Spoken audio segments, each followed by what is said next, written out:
شہر رمضان الذی انزل فیہ القرآن ھدی للناس وبینات من الھدی والفرقان، رمضان کا یہ وہ مہینہ ہے جس میں قرآن نازل ہوا،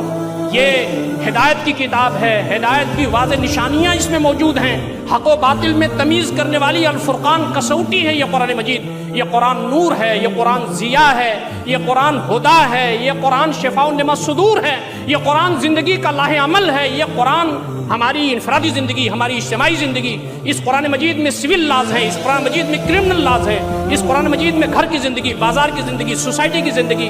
اس قرآن مجید میں ریاست کی زندگی، حکومت کی زندگیاں جو ہوتی ہیں، اس کے جو احکامات ہوتے ہیں، پوری زندگی کی رہنمائی موجود ہے۔ امت مسلمہ پہ یہ قرآن مجید نازل ہوا، اس قرآن مجید کو سیلیبریٹ کرنے کا یہ مہینہ ہے، اس کی سالگرہ ہے۔ اللہ تعالیٰ ہر سال یہ ہم کو بتاتا ہے کہ یہ قرآن مجید کی وجہ سے روزے بابرکت ہوئی ہے، اس قرآن مجید کی وجہ سے راتیں بابرکت ہوئیں، تو سنو قرآن مجید کو پیچھے نہ چھوڑو۔ ان اللہ یرفع بہذا القرآن اقواما ویدع بہ آخرین، اللہ رب العزت اس قرآن مجید کے ذریعے قوموں کو اوپر اٹھاتا ہے، جو قرآن مجید کو جو قومیں چھوڑ دیتی ہیں اللہ تعالیٰ ان کو ضائع کر دیتا ہے، ان کو نیچے گرا دیتا ہے۔